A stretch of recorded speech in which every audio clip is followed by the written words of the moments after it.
What's up, guys? Luca here. Lucatio, yes, the Ashen one, the Ashen Lucario, the Ashen Luca. It's me. I'm here with another episode of this show. So once again, we're a little bit late, but we are consistently on CPT. The person who is usually here first is Singer, so I think that should tell you everything that you need to know. All right, but I'm here with special guest Ramon. Yo, what's up, everybody? What's up? Hope you're having a great Saturday. Luca, thank you for having me, and let's get down to it. Yes, I can guess why you wanted to come on. I have a guess. I have a theory. So then I got a slow-mo here. Hi guys, I'm here to express my displeasure with Assassin's Creed Shadows. It's just disgusting what they're doing.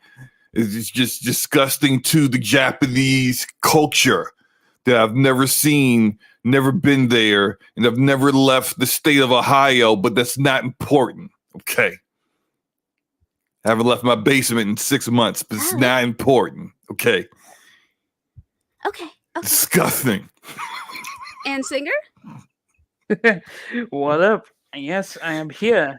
And it's your monthly reminder that Horizon Zero Dawn is trash. So yeah, there's that. Alrighty, guys. Let's go ahead. I guess we can get started and talk about the pressing conversation that has occurred this week. And I must admit, it is one that was expected. I would have to say expected in the sense of it never, it never ends well when things happen that people don't like. You know what I'm saying? But Assassin's Creed Shadows was announced, and I'm just gonna go ahead and let me go ahead and find this Ubisoft posting so we can discuss it in length. Assassin's Creed Shadows was announced, and for those who have been here a while, I am a big Assassin's Creed fan. At least I was a big Assassin's Creed fan. Okay, after Origins, I was like, you know what? This may be a little bit too much for me. It's too much in the sense that Origins had multiple false endings. Okay, I can explain, right? There are a couple times where I was like, okay, so it's done, right? Like, it's over. It wasn't over. I kept running around as Bayek and his fucking wife, occasionally Alia. And I was just like, damn, this shit's not done yet. Like, goddamn. That open world formula is trash, dude. It fucking, like, I understand that Assassin's Creed needed to evolve, but still, like, goddamn, But anyway, I bought fucking Odyssey, the $100 edition, because, like, okay, I fell into the hype because I was in a party with Dealer, and Dealer was like, oh, I'm gonna buy the $100 edition. I'm like, oh my god, you know what? Me too. Follow the leader ass bitch, man. Goddamn. So anyway, I didn't play that, but my game share partner played it. He enjoyed the fuck out of it, right? So he fully utilized that. Great so game. Shout out to Scroat. And then after what the fuck was after Odyssey, after Valhalla, I once again, well, not only that, like, there was like an issue with the saves I was playing on Xbox. There was an issue with the saves, so that was happening, right? Where it's like the saves were being deleted. And then also that game is just long as fuck. And I was like, I can't do this shit anymore. So I just stopped. And I have no plans on getting Assassin's Creed Shadows as of right now, mostly because Ubisoft, again, is the devil. I don't know when they stopped being the devil to people. I think they stopped being the devil to people for this game in particular, and for this game in particular for one particular reason. I feel like I have a bit of a different take compared to other people. But yeah, so Assassin's Creed Shadows, as you can see, we have this woman here. Her name starts with an N. Naui, and there's Yasuke, right? Now, as you can see, there's another protagonist. I didn't even know there was another protagonist. I just saw the Negro. I saw the other one, and I immediately just went into a rage. I didn't even know there was a woman. It's a woman. So we got Assassin's Creed Ninja Edition because there's a ninja, but also because there's a ninja. All right. So like, right. No, that's not it. We're not racist. Yasuke, who is a prominent feature, he's been in other iterations, Japanese iterations, where he's been shown because he is a historical feature. Yasuke was a retainer, and the retainers were also a form of samurai, so that was part of the conversation going back and forth. But people have not been happy about it. I feel like it's very. I mean, I know what the issue is with people, but basically, people have been hyper focusing and hyper fixating on Yasuke and completely ignoring Naoi, however you say her name, even though it's very clear that she is.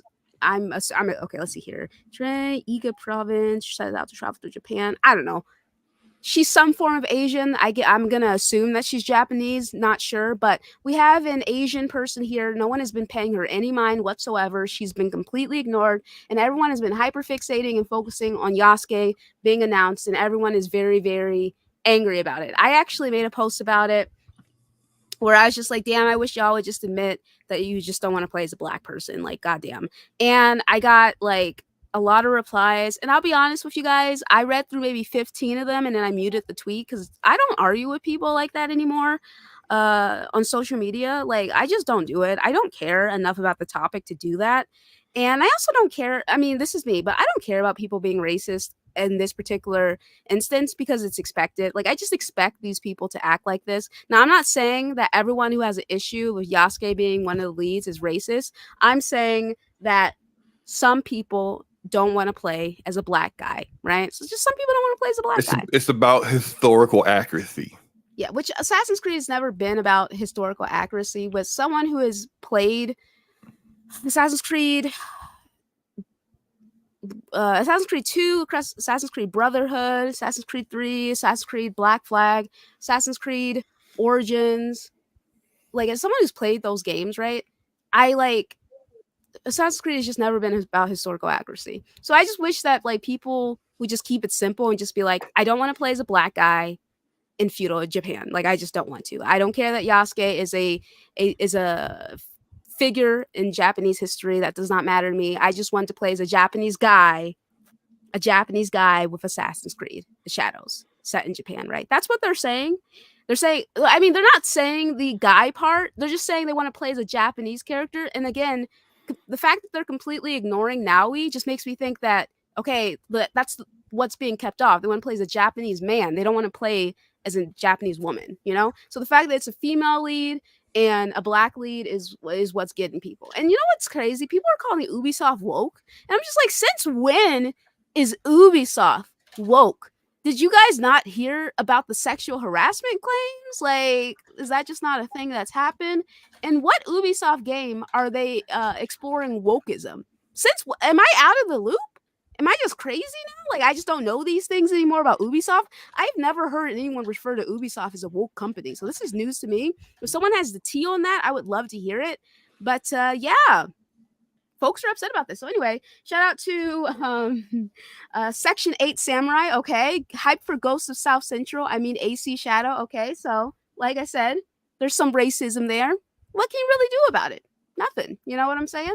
Like, these people want a reaction. They want you to go off on them. And I think that anyone who goes off on them is right to go off on them because it is a very upsetting topic. I definitely get that, right? But for me, I'm just like, all right. Like, I had somebody say, what did I say? They were just like, oh, just say that you want to play as a black guy and just keep it like that, trying to rebuttal my comment about people not wanting to play as a black person. I was just like, I don't even want to play this game, so I don't even know what you're talking about. So I didn't block him, but I unfollowed him and made him unfollow me because I was like, I don't even know who this person is. Don't know why I'm following you. So just got rid of him and moved on, right? So yeah, there's just been some very interesting back and forth. It has brought out some racist folks, and unfortunately the racist folks, they're getting mixed in with the folks who are just like, oh, I have a preference. I don't want to play as a black person in Japan. You know, I want to play as a Japanese man, not a woman, a Japanese man. And again, they are completely ignoring the chick, right? And then like we got people who actually live in Japan coming out defending Yasuke, being like, oh, this is cool, I'm down for this. And it's just like, it seems like a bunch of American cucks, which is what we do, right? We as Americans, we like to insert our little thoughts and our little politics and policies into all these other countries because we think that we're the center of everything, right? You know, that's what we as Americans do. So a bunch of American people decide to come through and add their fucking commentary. Well, there's some Japanese people coming out saying, like, we actually don't give a fuck, right? It's not that big of a deal. So there's that. Very interesting stuff. Again, the first commentary was Yasuke wasn't even a samurai. He was a retainer. Even if retainer wasn't a form of samurai, Assassin's Creed has never been about historical accuracy, so who gives a fuck, right? Leonardo da Vinci did not make fucking assassin's tools for someone named Ezio Auditore. Okay, like that didn't fucking happen in real life. All right, now was Lucrezia and Cesare doing it? Man, maybe that happened in real life. I heard about that in some history books, but we don't know. We don't know. Assassin's Creed has never been about historical accuracy. You jump off a fucking building into a goddamn straw barrel, right? And you're perfectly fine. How about fast travel? You travel, not accurate at all. I mean, if I could fast travel in real life, it would be over. I would fucking love that. Also, I think the woman will probably be Chinese, not Japanese. Okay. Because that's where shinobi and the ninja originated from. So okay. So I think they've gone Chinese shinobi typically, and then obviously samurai Japanese. Because when Japan and China fought, it was obviously shinobi versus the samurai. So they would try to assassinate the samurai because you can't fight a samurai one-on-one. So yeah, there we go. There's some historical stuff here. It's so disrespectful. He's a retainer. He's not a samurai. Not like the retainer that I put in my mouth when I go to sleep. But a retainer. He's not a samurai from what I read on Google and Wikipedia 5 seconds ago. He just carried the swords. He only carried the swords. He just carries swords. I mean, he's a slave. I don't understand what the problem is. So yeah, and also not only that, these people are so fucking stupid, dude. You people just don't know anything about fucking Assassin's Creed, bro. Some stupid motherfuckers have been like, why don't they just have an Assassin's Creed set in Egypt? Or sorry, the Assassin's Creed set in Africa. And it's like, okay, where was Assassin's Creed origin set? Egypt. Oh no, that doesn't count though. That doesn't count. That's not really Africa. That's not real Africa. Yeah, that's not real Africa. Real Africa. We're talking about Bushmen out in the bush. We talking about the Congo. We want Nigeria. You got to be riding on lions' backs and shit. Yeah, that's what they're. Fake Assassin's Creed fans bitching and complaining about this game and like, I want to play an Assassin's Creed game. It's a Japanese kid. No, you fucking didn't, because you don't know anything about these fucking games, you stupid fucks. All right, like. Y'all are lying. Y'all are fucking capping. And I'm going to be honest with you guys. I'm beyond conspiracy theory time. I'll get into my conspiracy theories after the fact. I'm going to let the rest of these guys go. I want Ramon. Sorry. Go ahead, singer. I was just going to say, I guess people don't realize what the retainer's job to the samurai was. He's your lord, obviously, so you serve him. But you're also meant to fight to protect him. If someone tries to assassinate you, you pull out your sword and you start fighting to the death. Because that's what you're supposed to do. Like, I don't know why people think, he can't be a samurai. He can't be an official entitled samurai, because obviously he's a retainer. But he can pull out the sword and start fighting people. Yes, that's his job. Congratulations. Because if the lord dies, it's the retainer's fault and you get executed. So, there we go. Yeah, it's a little annoying. I mean, like, we got like all the goalposts, they keep moving to like, well, you bring up, well, why weren't you guys complaining about Neo having a white samurai in Neo? Why weren't you complaining about Yasuke being in Neo too? You can complain about that. Oh, well, that was made by a Japanese developer. Okay, Ghost of Tsushima, everyone loves. Which was a love letter. It was a love letter. Exactly. Freaking made by Sucker Punch, not a Japanese developer. So you're saying only Japanese developers can make games about Japan? What about Sucker Punch? That's not the point. Oh, you don't have a point. Like it's like the lengths that people are going to just not admit that they're racist. Because that's what it is. Like, and I know, Luca, you're saying that some people aren't racist. I think there are people who just they can't look themselves in the mirror and say, I'm a racist. I'm prejudiced. I just don't want to play as a Negro in a game that I was interested in. When I heard there was going to be an Assassin's Creed in Japan, I assumed I was getting Jin Sakai, but in Assassin's Creed. But instead, you gave me Leroy Jenkins. I'm upset. They don't want to say that. So instead, they go to the lengths of editing Wikipedia articles to say that he wasn't a samurai. They go to the lengths of arguing with descendants of these of the of the people whose ancestors actually knew him in that time period. They're arguing with them like you don't know your own history. Not even Japanese people. Telling Japanese people you don't know your own history. They're going to as far as to pay for bots to bot the trailer YouTube channel and to put fake comments in Japanese from user 50442. That's a bot. That ain't even a real person and you know it.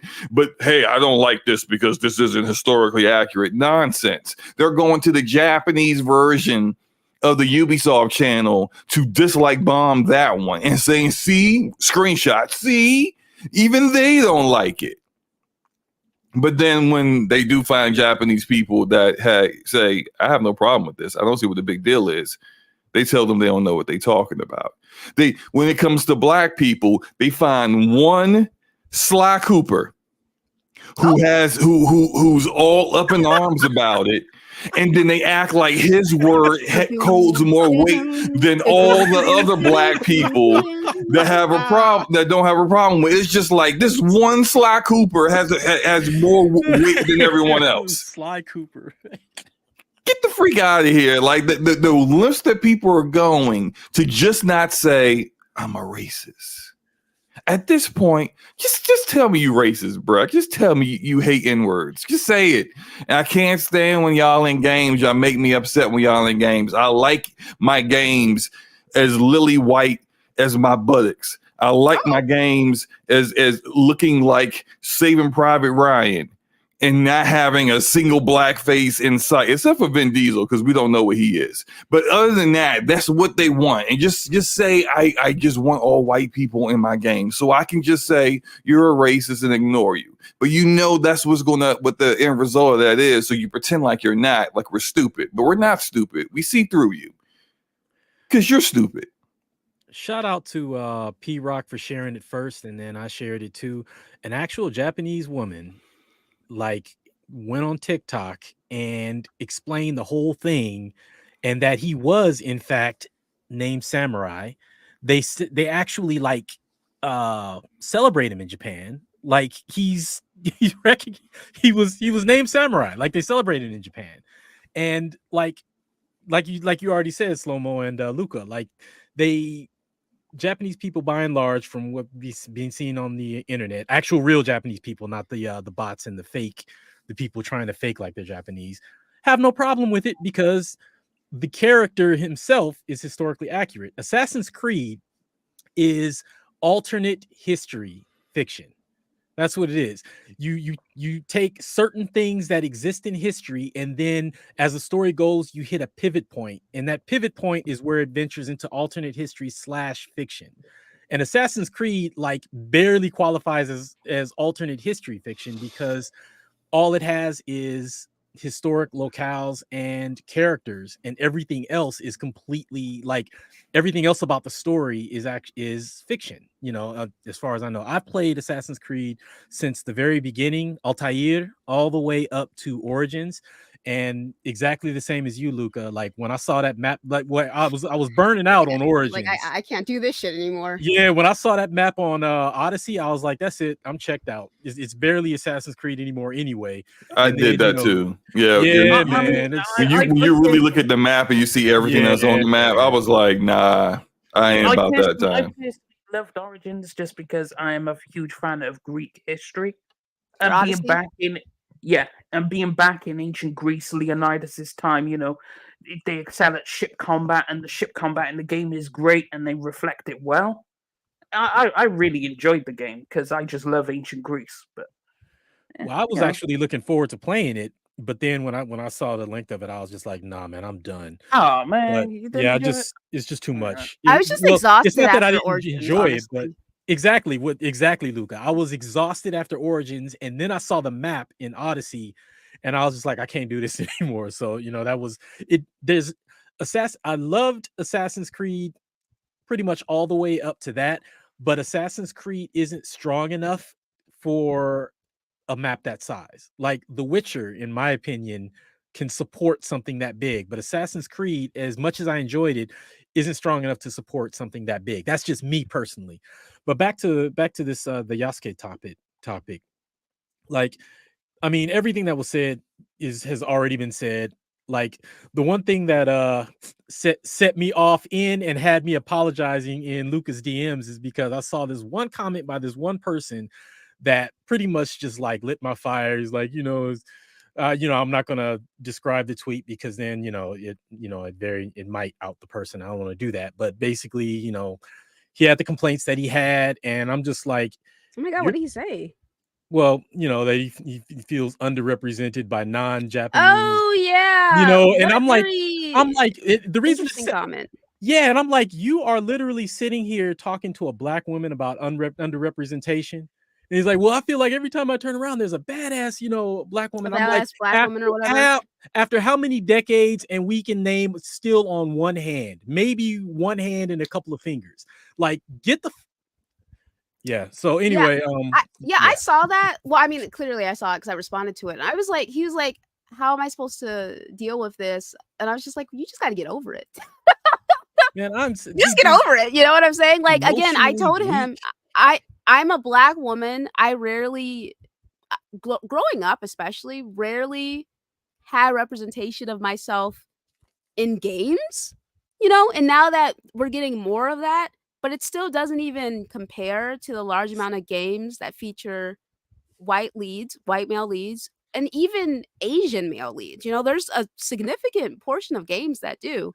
So I'm just kind of like, for me, now I've said this before and I'll say it again.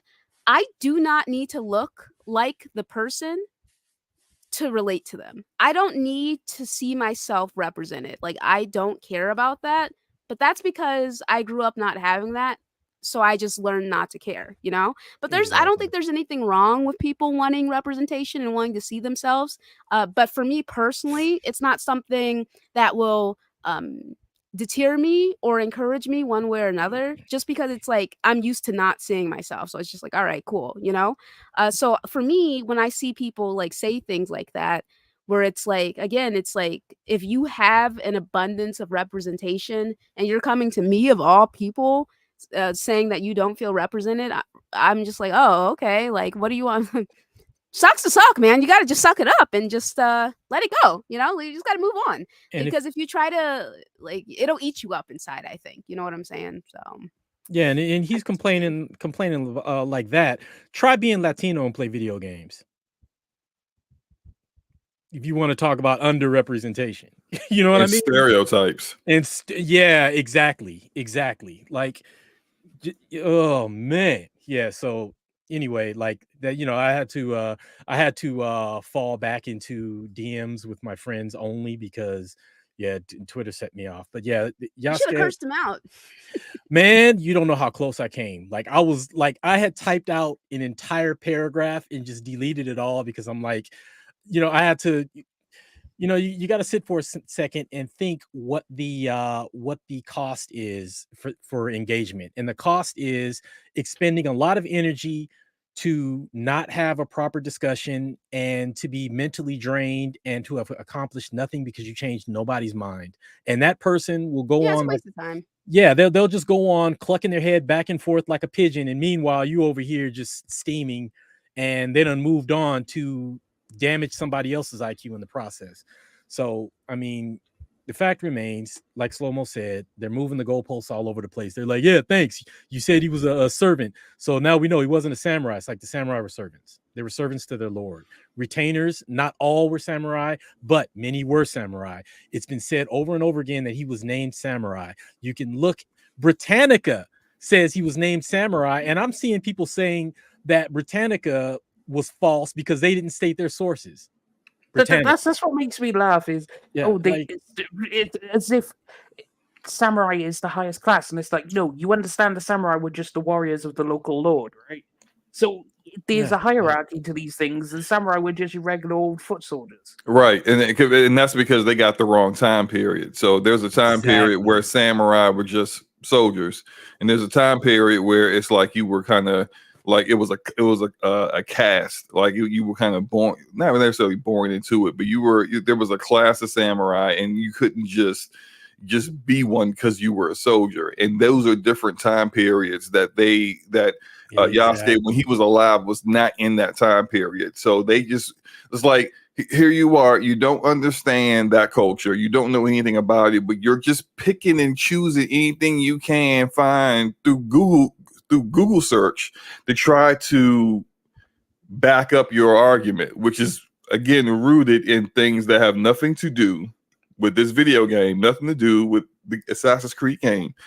Most of these people, I think, are playing, weren't even going to play the game in the first place, I think. That's what No, I'm they saying, weren't. because They weren't. saying weren't. why can't we have an Assassin's Creed game set in Africa when Origins exists just tells me they don't know anything about Assassin's Creed. That's basically what it is, you know? Well, and again, like you said earlier, ignoring the fact that there is a Japanese person in Shadow, and her name is Naue. Like, you know, but they just completely shoved her aside, and they're focusing on this. And Well, no, that's because she's a woman. Yeah. So yeah, exactly. We know that. So they're racist and sexist. Yeah, Mm. because if Yasuke Yasuke wasn't in the game and it was just Naue, like I think she would have been the. She'd be the target. They'd be the going yeah. in on her. They'd They'd be going into her. Yep. They'd be saying, I don't know, some. How can we finally get a Japanese and they make it just a woman. Yep. It's DEI bullshit. So basically, Oda Nobunaga was DEI apparently. Yeah, they would definitely like it. They would just be bashing her. They'd be making some like clever, well, not really clever commentary and mixing in she in the title or whatever, and calling talking them about how her feet were binded. So how could she be an assassin and all of that shit? You know, so like just some getting it all shit. wrong. You know, like so it's like, but you know, being black trumps woman. Black man trumps Asian woman. When we're more angry about this, you know, that stuff. So if it was, God forbid, it was a black female samurai. Oh my lord, what a fucking disaster that would have been, eh? Yeah, it's like heads would have exploded all across the country. Which, in light of all that, if that was, I wish it was that, so they would just, no longer be on the internet annoying me. So. Yeah, it's just I personally, again, like I personally don't think that everyone who has an issue with this is automatically racist, because one of my mutuals was like, oh, I would have preferred to play as a Japanese guy, but then like he saw that there was a Japanese chick and she's like, and he was like, oh, okay, cool, I can do that. Like he got over it pretty quickly, because it's, even though he has a preference, it's not that big of a deal. You know, he's not gonna throw a fit about it, make a big deal about it, start freaking out on the internet, coming up with all these crazy excuses. He's just like, oh, all right, cool. And he moved on. You know what I'm saying? Like, I can understand wanting to play as a guy in a game or wanting to play as a Japanese guy. I get it, right? But like, there are definitely some people who are taking it to an extreme. Like Persona posted this, do you guys see Persona's posts? Oh, I saw where he saw the response. The responses to him, they were pretty disgusting. It was pretty disgusting. Yeah. It was gross. It was gross. Persona just posted that he was excited, and someone like posted like this extremely racist picture in response. And this is the stuff like that we're talking about. You know what I'm saying? Like people who are just openly racist, and there are definitely a lot of those people mixed in with what's the general conversation. And I think it's unfortunate, but it really comes down to this. To get my conspiracy hat on, this is fucking bullshit. I'm gonna show you all this. Look at this shit. This is what he posted day one, and this is what someone posted in response. Just blatantly racist, right? And then this guy has been like, oh, I'm going to say that I have an issue with this. And unfortunately, he decided to post this picture with this commentary here where it's like, we was samurais and she cut, which is like a common, I would say, meme that like blatant racists, they post. as a way to diminish and demean Black people. And this is a Black guy who did this, right? So he got backlash for this, and rightfully so, because this is like he's using like racist imagery, and then he's all like, "Why are you guys bringing up race? Why are you guys calling me racist?" It's like, because you're using memes made by racist people, man. Like, come on, you got to turn your fucking brain on for 1 second here, right? And I think that like we really have to remember that Ubisoft is fucking evil. The fact that people are buying this game is disgusting to me. And by disgusting, I mean like not actually disgusting, like buy whatever you want, it's your money, who gives a fuck, right? But like Ubisoft is fucking evil. All right? Look at this shit. We need to remember the true evil of Ubisoft. Their fucking pricing structure is and has been for several years disgusting. The DEI shit, the nonsense about this is about to trick people into buying this game because they want to own it to the racists. They want to say fuck you to the racists or who they perceive as racist. And they just want to show support in this way, right? Look at these fucking pricing. Look at these prices.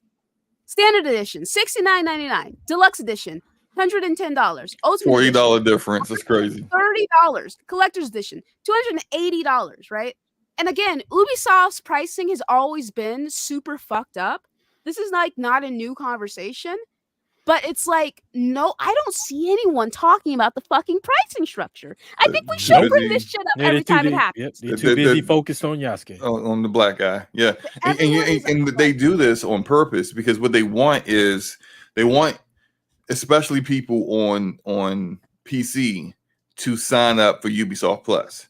Because if you look at like on their website, when they show the breakdown of all that in like a nice little, PowerPoint slide or something, all the way on the right side, as it's progressively going up with all the different like new things or features or added value that you get with these overpriced editions. Right beside the Ultimate Edition is you get it on Ubisoft Plus for like $18 a month or something like that. Yep. With everything that the Ultimate Edition has, and then they talk about how you get access to all of our other games in the category in the back catalog. That's what they want. They want people to sign up for Ubisoft Plus, because what happens with that? Well, they put stuff on pre-order now, so that like they want to convince some people to sign up for Ubisoft Plus now. And then by the time the game comes out in like August, September, you've been paying for Ubisoft Plus, and you've already paid about, at least the standard price. But then if you say wait until September to sign up for it and play the game, it is proven statistics that at least a third of the people who sign up for subscriptions forget to cancel.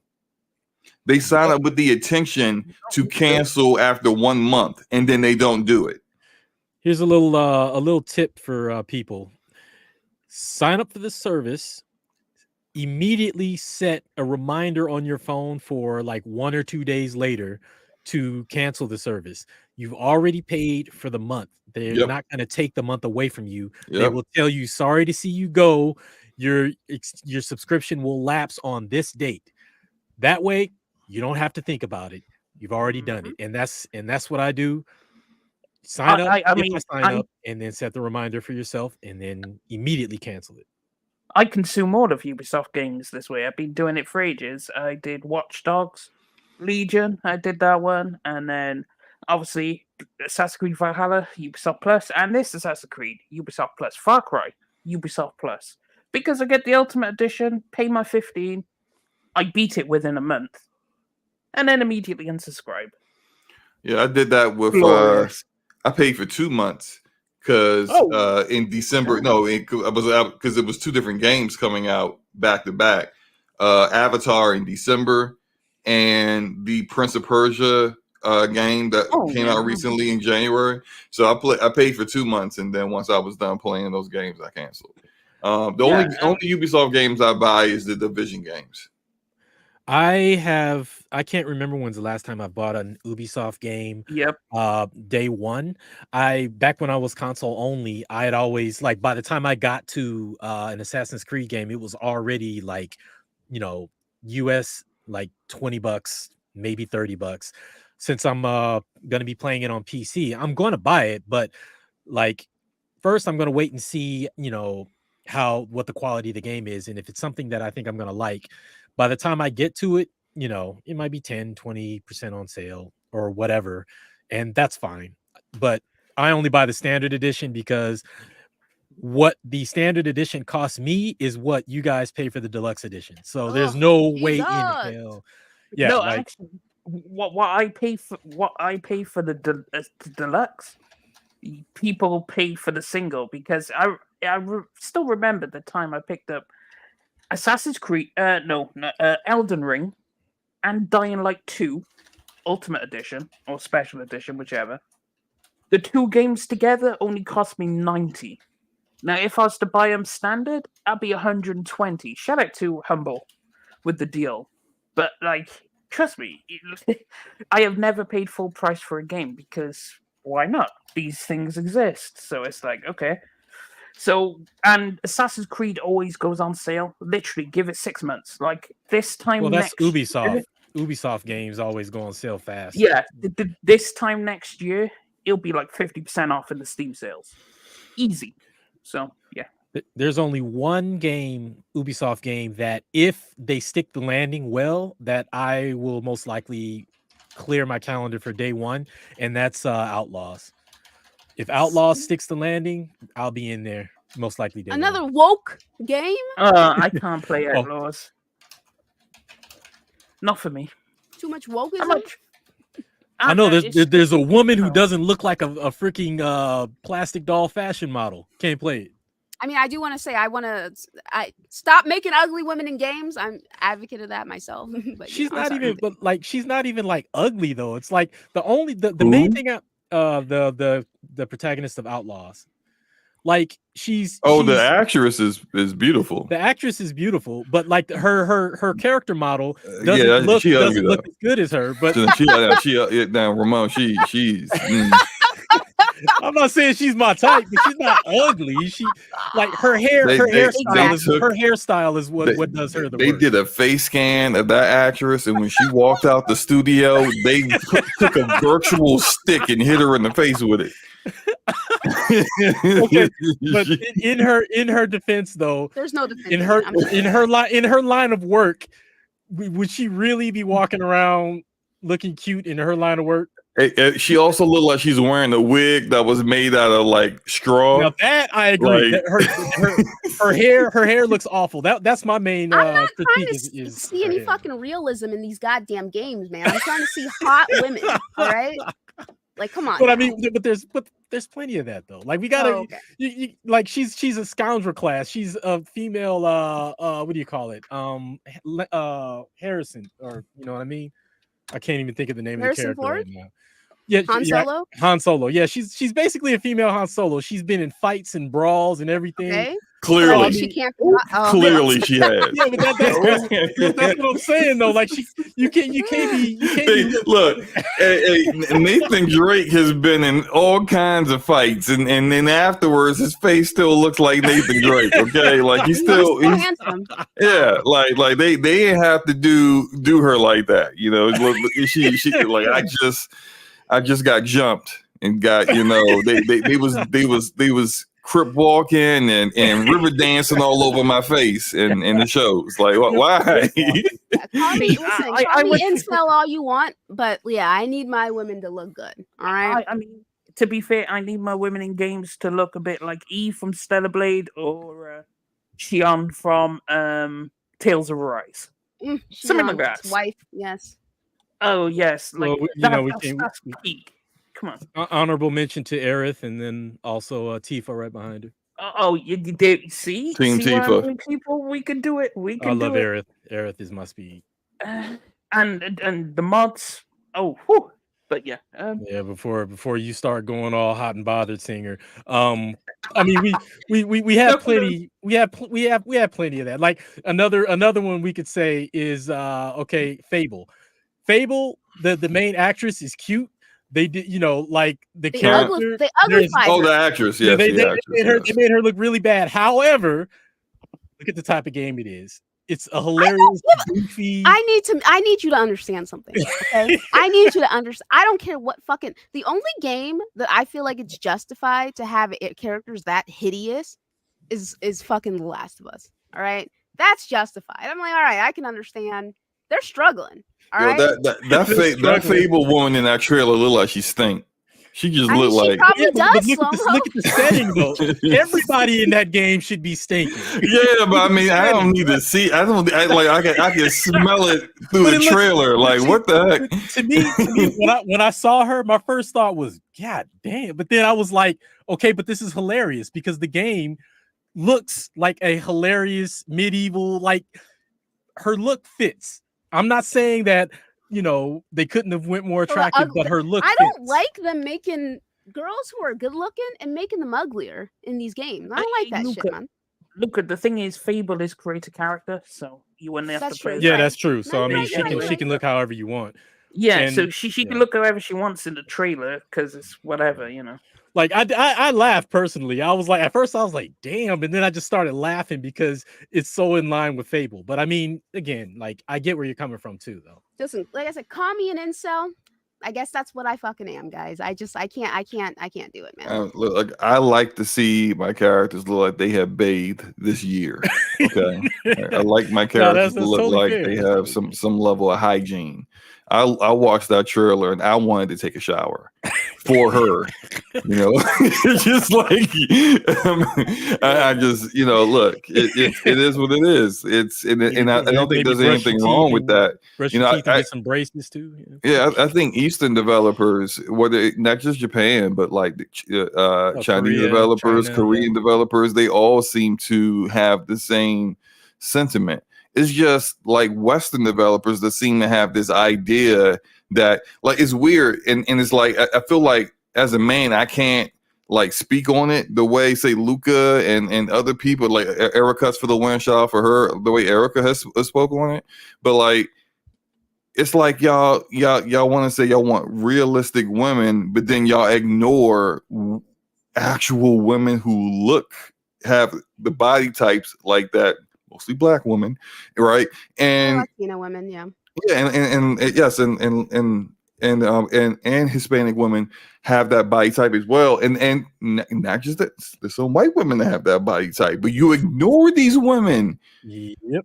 For the 3-kid soccer mom that's upset, like at 40 years old and upset at everyone in the world, and it's just like kind of body type, and I'm like, why? Like that's not everyone. Why is it that's always what you think is normal? And then you see the developer that's pushing it, and you're like, okay, well, I'm just like, okay, I get it. I literally because if I say anything, I'm a sexist douchebag. So I just shut up. And then, but I see other women say it, and then they get ignored because they don't fit the narrative. The narrative that like this is a problem. Whoops, there's a woman saying it's not a problem. She wants everyone to look beautiful. Okay, we're just going to ignore her. We're going, or it's called because talking past her. They talked right past her. Yeah. Right. Or in the case of Luca, because Luca doesn't show her face on Twitter all the time, they assume Luca is not a woman and just say you're an incel loser. Yep. And it's just like it's these narratives are funny because you can just it informs so much about some of these people that push these things without you even needing to go deeper and further into their profiles and stuff. Well, the funny thing is how they out themselves too. Like circling back just for a minute to the Yasuke thing, the Japanese woman who did that TikTok video, someone in the comments, well, why am I going to listen to a fat, heavy accent, blah, blah, blah. And it's like, oh, so you don't have anything of substance. So you attack her accent and her appearance. And she wasn't even fat, by the way. But I mean, not that that's here or there, but like you don't have any argument of substance. So you attack her appearance. And it's like the same thing with this. Like whenever they don't have an argument, then they go to that. Well, you're just a this and a that and another. Yeah. It's like personal attacks. Yes. Stay on topic. Do you have something for the topic? Wait, hang on, Ramon. Did they attack the Fable girl's accent? No. I was Oh, throwing in a quick comment on the Yasuke thing again, but no, right. no Okay. on the Fable thing, like the Fable thing, like normal people react the way like say Luca and Slow-Mo. You know what I mean? You crack a few jokes, you say, "Nah, man, this ain't it. I prefer this, that, and the third," and then you move on about your business. If it's too much of a deal breaker, you don't play the game. But then you got these other people. This is ridiculous. Blah blah blah. She needs to be a model, and then they get on Twitter and they start Yeah, hollering. that's just too much. It's just too much. That's and then too much. It ain't and then that on the serious. other side of the spectrum, they make a physically beautiful, attractive protagonist, and then you get people complaining because it's unrealistic expectations, blah blah blah, and it's like unrealistic for the people complaining because okay, if I speak, let me not speak. Let me not speak. Number one, she's based off of a real person. They put a little extra seasoning on that real person. Nice little spice, you know. Yeah, they put a little spice on her, but like every person on this planet knows someone with a shape like Eve. So to say that that's unrealistic is absolutely stupid. And not to mention, well, anyway, it's just stupidity. Yeah, like we all have. Like I work with an Eve, okay? Like it's ridiculous. And she got dudes down bad, and it's just ridiculous. But I mean, yeah, it's all just a bunch of vacuous statements and goalposts moving and just the Eve things. I mean, some people definitely took that shit too far, in my opinion. Starting petitions and shit. Just my opinion, all right. But I personally am of the mind, like, okay, please don't jump me again. But me personally, I thought Horizon Zero Dawn, from what I played it with, I was kind of bored. I'm not gonna lie. That's not a rare. Opinion. That's factually correct. There's only one person on this panel who would disagree. I would have stayed longer if I found Aloy attractive, but I didn't. Okay, and let me tell you something. I just have fun dressing my characters up. I like my characters to look cute. I had Geralt dressed up. He was looking handsome. I gave him my little haircut. He had his little goatee. He was looking good as fuck. All right. I loved how Shion looked. I loved how Alphen looked. I just love dressing them up. It was just so much. It's just fun for me. It's just, I have nothing in my life. And I just need a little joy in my life. You know what I'm saying? I just need to look at something beautiful. Because I don't see beauty in my life often. I look in the mirror and I shut up. Oh my god! All right. Anyway, moving. Anyway, we can move on from that. We can move on from that. About Horizon Forbidden West, like I got it on PC and I played like maybe 2 hours, and then I think I understand why it's so boring. And just bear with me, Ramon, for a second. I don't necessarily. I think the writing isn't the best. I think the way they do the story, the way they structure the story, isn't well done. But I'm not the writer here. You can speak to that more than me. But I think what I can speak towards is the reason why I find it boring. And I might have to place my criticism squarely on the voice actress Ashley Birch. She's a good voice actress, though. She is, but I think she phones it in on Horizon, and I don't know what it is. What if they directed her to do it like that, though? Well, then she's not supposed to have she doesn't have those human emotions the same way. You know what I'm saying? She's just so monotone, and she delivers her lines like she's not trying to be there. And I don't know what was going on when she was doing it. Maybe it was at the height of the COVID epidemic, and she's at home and she just couldn't get like proper direction, and she's doing her voiceover, in a not very comfortable way. But it wouldn't be that. I can't, because I thought it was by design. They do Zoom also. I'm sorry to cut you off, Slow-Mo. The thing is it could be a number of factors. Well, Aloy, the character Aloy, is a victim of her design versus execution. And what I mean by that is this. Aloy since she was a young child, she was ostracized. And then as she grew up, she suddenly has to save the very people who treated her like trash. She's an introvert. She's not particularly crazy about people. And she's saddled with the world literally figuratively, literally on her shoulders. Okay, let me hold on real quick. Yeah. For the people in the chat, they're like, Oh, well, you didn't play the first game. I beat the first game. Now what? People are just like, oh, she's just like that because, like, I understand the character. Like I said, I beat the first game. I actually enjoyed the first game once I beat it, but I can't play through the second game because it's that boring to me. This is what an opinion is. This is what, actual having preferences are. Just because mine are different than yours doesn't mean you have to kind of find a way to justify why I feel that way so that you feel better about yourself. That's called insecurity. And I don't care how you feel about the game. You can feel however about the game, but how you feel about the game ain't going to change how I feel about the game. So get over it. Well said. Yeah, and I mean, I agree with that because I can, as much as I love both games, I also can admit that she's not the most interesting character.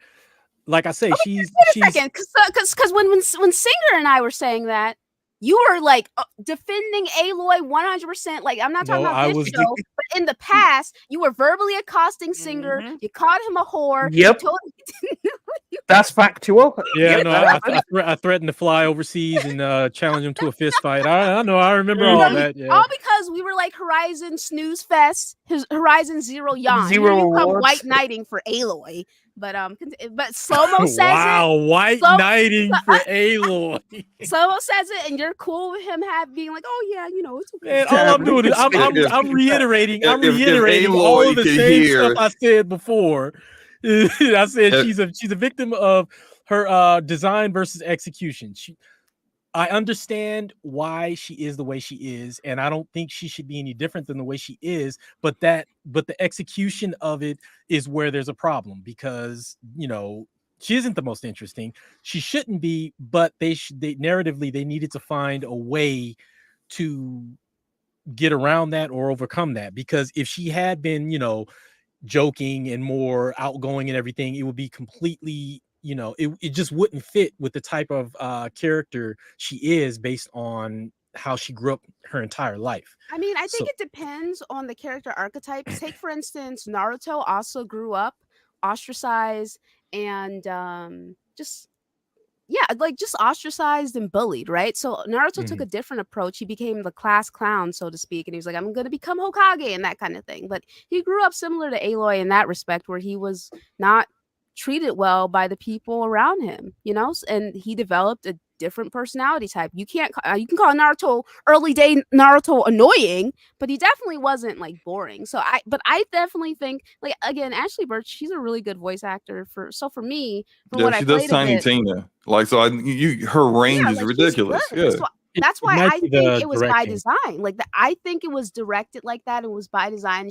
Aloy is supposed to be boring because Yep. of who she is. Like, you know what I'm Yeah, saying? But it's her I type of understand what character. you're saying for sure, Slow-Mo, 100%. I just have a different perspective on it, though. History? Your fucking name. Okay. Yeah, and look, I was playing like just again, like on PS5, I may have played probably about halfway through the game. On PC, it just kind of like really brought it back to me how I'm like Varl, the black dude, like in the beginning, like the way they set it up, the prologue part is they're trying to introduce you to a lot of the mechanics, whether it's refreshing you on how the game played before or introducing new mechanics. And like I do like the way they design that, where they are having Aloy teach Varl how to use the focus, how to use all these different kinds of things.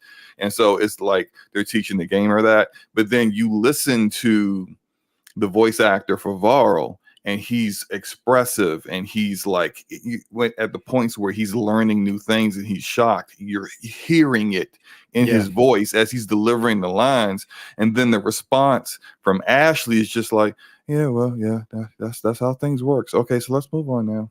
It's just like, can you get? I mean, I understand that maybe the dialogue is saying that, like, yeah, you know all this already, so you're not really caring what Varl's talking about, but it's just like, there's just nothing, no impact in her delivery. And so when she is the main focus of the game, yeah, it's going to be boring, especially if there's a whole lot of like mystery happening and a lot of like carrot, and leading the the audience on with a carrot towards certain story beats. When you don't have a lot of impactful stuff happening and you have a protagonist that's talking like they're about to fall asleep, I'm about to fall asleep. So yeah, I mean, like I said, I definitely think Aloy is boring as fuck, bro. Like you already know me. Everyone in this panel minus Ramon are like, yeah, boring as fuck. But a shout out to Nautical, who's been a member for 42 months, saying Aloy is the most boring and bland character I've ever seen. Plus, let's be real, that story was seriously underwhelming in Forbidden West. Ooh. Hey, Forte speaking facts. Samo, is Shout that out true? to Forte. What Are you Forte arguing said? with people again? Yeah, I was reading chat. Okay. Nautical said Aloy is the most boring, bland character ever. Plus, let's be real, the story was seriously underwhelming in Forbidden West. I don't know about the most bland ever. She is bland and boring, but I don't know about the most ever. And yeah, I do agree that the story's pretty underwhelming. Most bland ever, I can name a few games that have protagonists that make you feel that way. Like, Oh, I mean, name them. This Platinum game.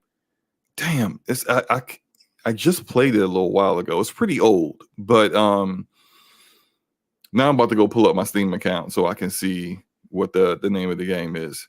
There's a Platinum game that came out on the 360. The main character is so bad, I had to uninstall the game. Even though the gameplay was pretty good. Like every time the main character talked, it was just like, what the heck is this guy saying? It was terrible. Damn it. It's gonna come back to me, or somebody in the chat might remember. I'm actually trying to think of games that had boring protagonists. I think the only one I can think about.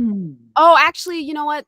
They're not like protagonists; they're characters in the game. So James Vega from Mass Effect 3. Oh, yeah. Do you Oh remember yeah, he's terrible. Yeah, he's awful. Yeah. So I'm actually looking at a list on but he's less boring, more cringe. Yeah, he's pretty cringeworthy. And then John Carver from Dead Space 3. I wouldn't say he's boring. I just wasn't a big fan. People didn't like Locke, but you know. Locke is pretty boring. People Caden, people chose the space racist Ashley over Caden. Over Caden. Oh, you know what? I also played Scars Above. That game came out recently, and the main protagonist, the woman, she sucks. She's absolutely awful, and it's just like the dialogue sucks too. So it's the bad voice acting, bad dialogue, bad everything around. I played 15 minutes and couldn't stand it anymore. I uninstalled the game.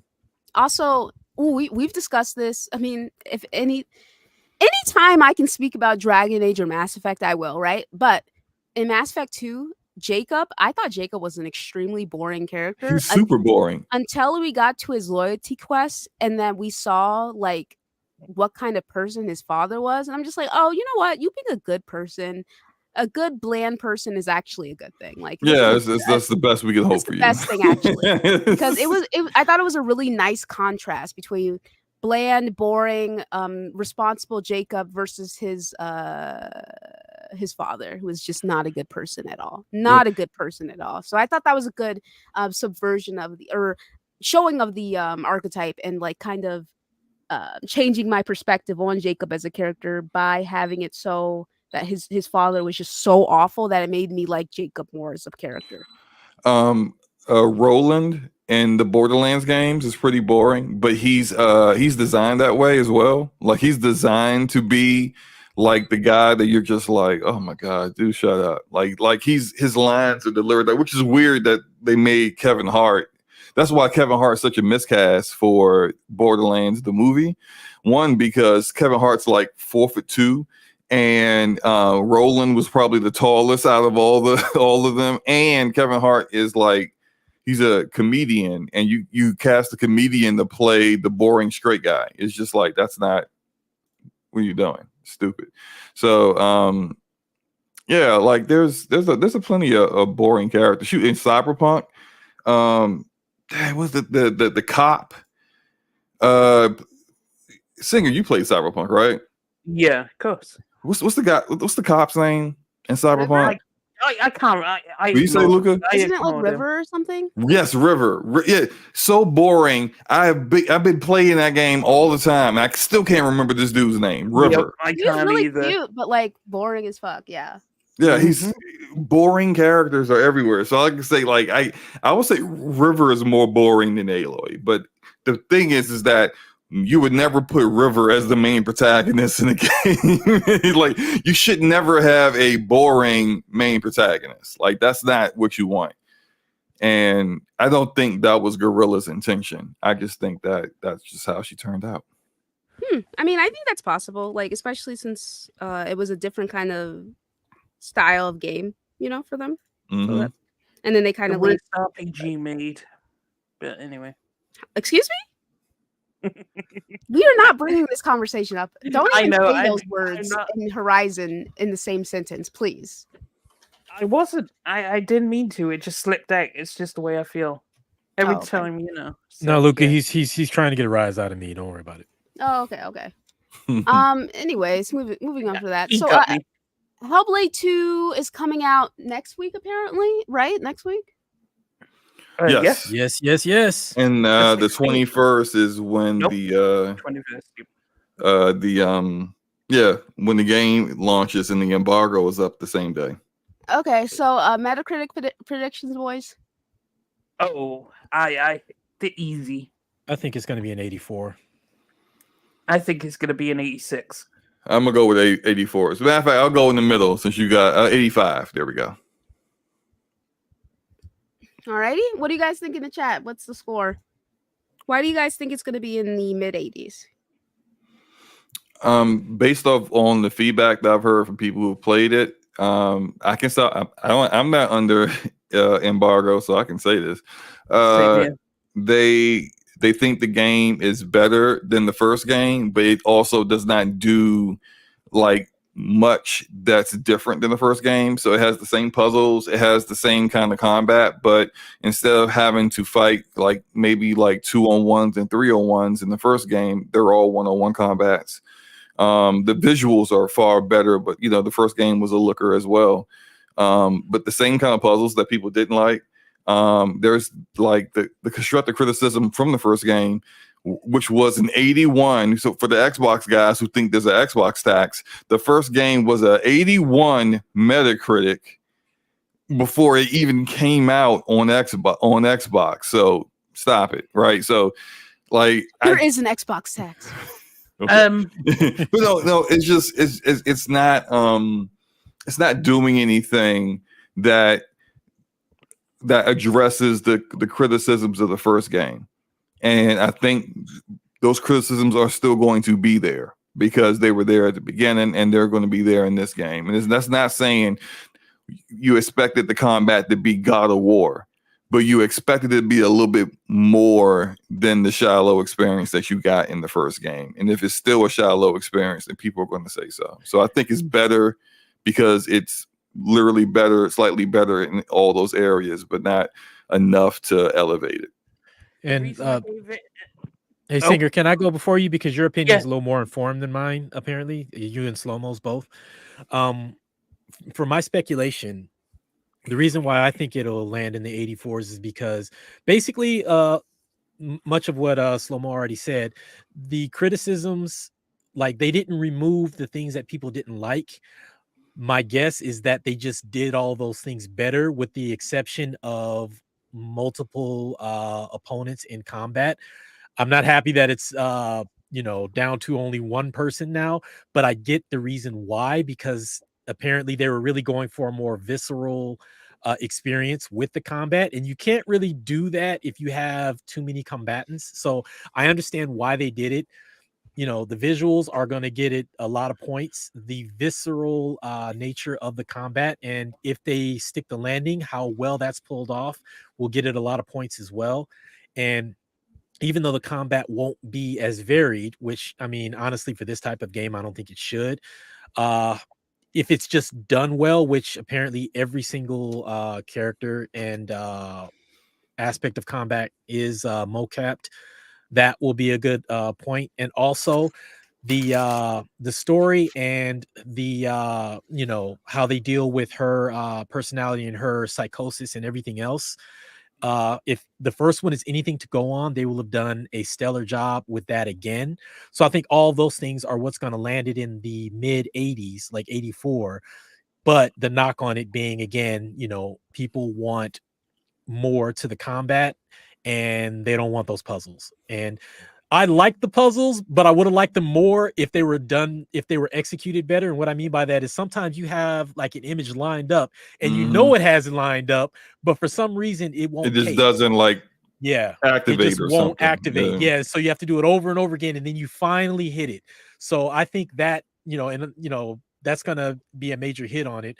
I'm hoping that they actually get that technical part of it right. Hey, But hey, that's my Ramon, real quick, for speculation. those in the chat or listening that don't quite understand what Ramon is saying, if you haven't played Hellblade 1, a lot of the puzzles are literally you have to find the symbol that's like unlocking a door or something, or taking you to a different like dimension. Because sometimes it'll be like you'll be walking through like a shape and then you'll be in a different area. But like to unlock that, you have to find the symbol that they're showing you. And then in order to find the symbol, in the beginning, you can just find the symbol, you just look at it, and then it unlocks. But in later puzzles, you have to like, there'll be like tree branches that like, if you look at it from a certain perspective, you will see these branches in a pillar and like a dead bird on a log or something, all line up to show that symbol. Environmental puzzles. Environmental puzzles. Like you'll find it, but it's like you see it, and it's like, well, you're not quite standing in the exact spot that Ninja Theory said you needed to stand to unlock it and look at it. So it's like you gotta kind of play around and do a little dance and figure it out until it finally unlocks. It's just really annoying. Okay. So the 86 comes about now. I've actually seen the game. And judging from what I've seen of the game, graphics stellar, performance really, really good, really, really good. Like there's don't worry about performance. I don't think. Like it seems like they've optimized the game. Then the combat, there's a lot more combat. Like there is a lot of combat in the game. Like you go through sections and it's one-on-one, but sometimes you'd have like 5 enemies in a row and there'll be different scenarios leading up to that or in between or whatever. The combat is visceral and bloody. Like when you actually cut someone, let's say he hits you with the sword, you can see the blood on her skin, on Senua's skin, and you could see the clothes are ripped. So they really paid attention to detail, and it's incredibly cinematic. Overly cinematic, maybe. Like if you're into cinematic games, you'll absolutely adore this. And also they have smooth transitions from what is gameplay and what is cinematic, so you don't know where you are. It just looks like one continuous story because nothing changes. You kind of like, well, that's a cinematic because I'm not moving the character, but then it immediately seamlessly transfers into the actual game. So they did that really well, and all the details super highly detailed, beautiful world. The combat, as Ramon said, it's not particularly varied. I mean, there's a parry, there's a perfect parry, so you could look forward to that. But the combat's a lot slower, I would say, because they went more realism with the combat. Like if you're swinging a sword, you're not going to be pirouetting and doing 360 backflips or slicing apart your enemy. No, you're not. You're not doing that. You're clumsily kind of swinging around the sword, having to put your weight into the blows. So with enemies that are bigger and stronger than you too. Yeah, so like it makes sense when you look at the combat and go, yeah, okay, I see where the realism's coming from. It's a very realistic game. So if you're into that sort of thing, the puzzles are back. But the puzzles, they got the same old branch crap that Slobo said about. But overall, the puzzles don't look as annoying as the first one, because even if you need 3 symbols, I don't know if they did that in the first one. I can't remember. They did. If you They need did. Yeah, a it'll symbol, be multiple symbols too. You're talking about, once you find one, it saves. So you just have to find the other two. Yeah, it was like that in the first game. Yeah, okay. And the voices, they've kept it, but they've improved it because the voices now are more wow. like your voices. They will bait you. They will troll you. They will attack you. But then they'll also help you. But then you don't know if they're helping you or baiting you because there's this one part of it, and it's hilarious. And they will roast you to no end. But then there's that deep voice you see in the trailer. You know that really deep one that talks Yeah, to when she Senua was in that in the cave or something, trailer. right? Yeah.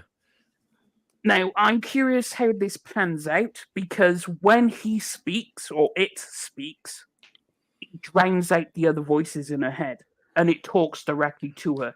And the other voices can't hear this dude talking. So they're talking like normal. You could hear him in the background, but it's just his voice Oh, I can't wait talking straight to you. So they've improved that a lot as well. Overall, that's why I thought it was going to be an 86 because they've made a ton of improvements, no performance issues, graphically looks amazing, short and sweet. There's no filler. Oh man.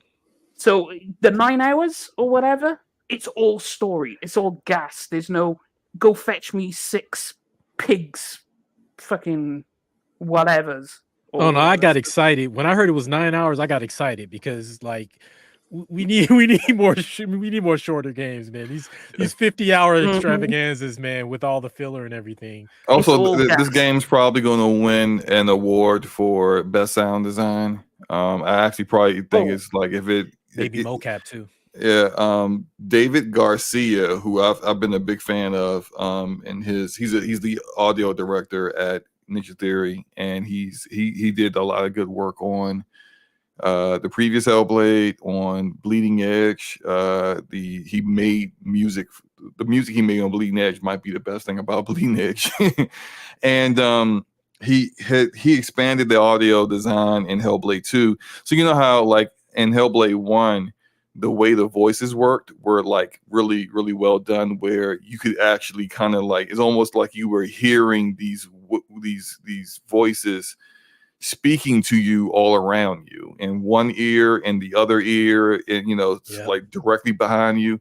He expanded that to all the sound in the game. So there'll be like you're walking and there's like trees around, and like maybe you hear like a branch snap behind you, but it's like you can pinpoint directly where it was to kind of almost make you want to turn your head and look behind you as you're playing the game. Like that's the level of like realism they did with it, which I'm really excited to kind of like experience that. And Garcia actually did a not YouTube video, but he did a video. He posted it on his Twitter account and on the Hellblade account, imploring people to play the game with headphones on, so they can get the full experience. It's like you don't need to have like a 7.1, 5.1 surround sound, like just any headset would do, and you will definitely get that like the premium experience of how they designed it. So I'm looking forward to that part. See, that's the part that I'm curious about is because I have a 7.1, so I'm really wondering if it's going to be as good with surround sound, like things happening overhead and the overhead speakers and things like that. Like I'm really, really hoping that it's implemented well for a 7.1. If not, then I'll do the headset. But I would imagine it is, because when I was just listening to it with headsets on, with a headset on, you could, and obviously you've got the 3D audio, but it's so well how they've done it, because the voices will come from the side of you, and as I said, that deep voice, you don't know which side it'll come, because it'll pan around, and it's almost like it could control all the other voices in your head. And the way they did sound, like when you hear someone walking up behind you ready to stab you in the back and you have to turn around and parry real quick, like you could hear the footsteps there, and everything feels like it has weight. Like when the swords clash, it feels like two pieces of metal just smashed together. Like they really did well with the sound. I will give him that. This is going to win multiple awards. It's not going to win Game of the Year, but Now, what I find exciting, the prospect is, and I'm not saying this to be messy, I'm like being for real, is if and when they port this to PS5, if they put work into the DualSense, I'm imagining like the swords clashing, and as they're sliding across each other, feeling that slide go across the DualSense. That'd be pretty amazing. that would be, yeah, because the game is built would be great with features like that because of just how heavy the thuds and the combat is. And you're fighting a lot more human enemies, and there's some other enemies and whatnot. So it looks like what they've done is they have AAA'd the first game. So it's it's Hellblade 1, but an actual AAA full-fledged game.